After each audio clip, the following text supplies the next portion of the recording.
Welcome to the deep dive. Okay, today we're jumping right into something pretty significant that's been making some noise. Capgemini acquiring WNS Global Services. Our plan is to really unpack this for you. What's behind it? What are the key takeaways? And, what does it mean more broadly? So maybe for context, Capgemini, they've really been establishing themselves, haven't they? A rising force, you could say, in global private equity. And WNS Global Services, well, they're one of India's absolute leaders in business process management, BPM.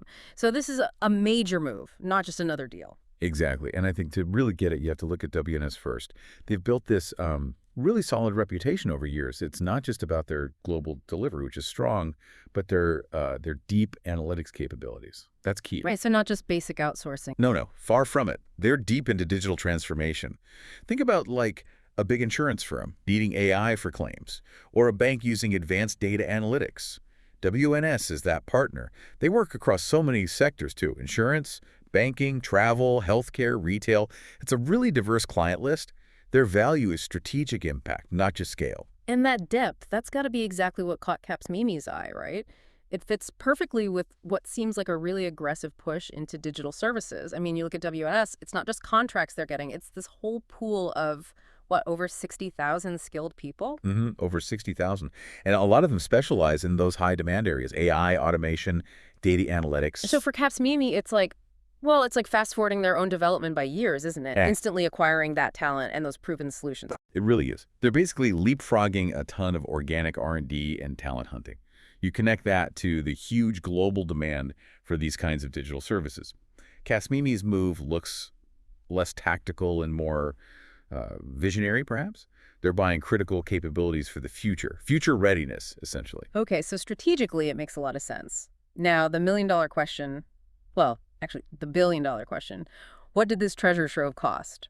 Both companies are being, pretty tight-lipped on the exact number.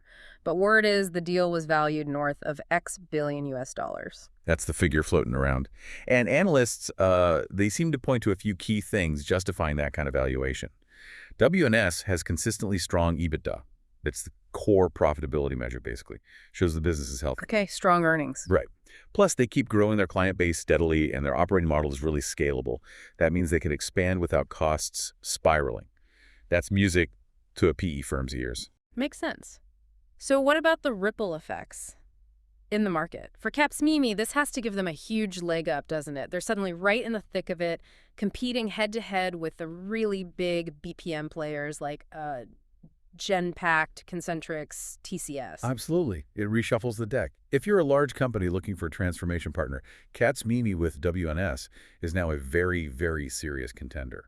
And for WNS, well, this could be a major boost. Think about it. Fresh capital from Capgemini, potentially better access to global markets. Yeah, maybe a faster innovation cycle. Exactly. A more aggressive innovation pipeline seems likely. They could deploy new AI tools or expand geographically much faster with that kind of backing. And zooming out, what is the signal for the whole industry? Feels like a trend. Oh, definitely. It's a clear signal, I think. Expect more consolidation, more of these cross-border private equity deals in BPM and digital transformation. Firms wanting to snap up specialized skills and market share quickly. Precisely. It's an indicator of where the market's heading. This Capgemini WNS deal isn't just an isolated event. It's part of that bigger picture. So, recapping quickly. Capgemini's strategic buy of WNS, big impact on both companies, and definitely sending waves across the digital services world.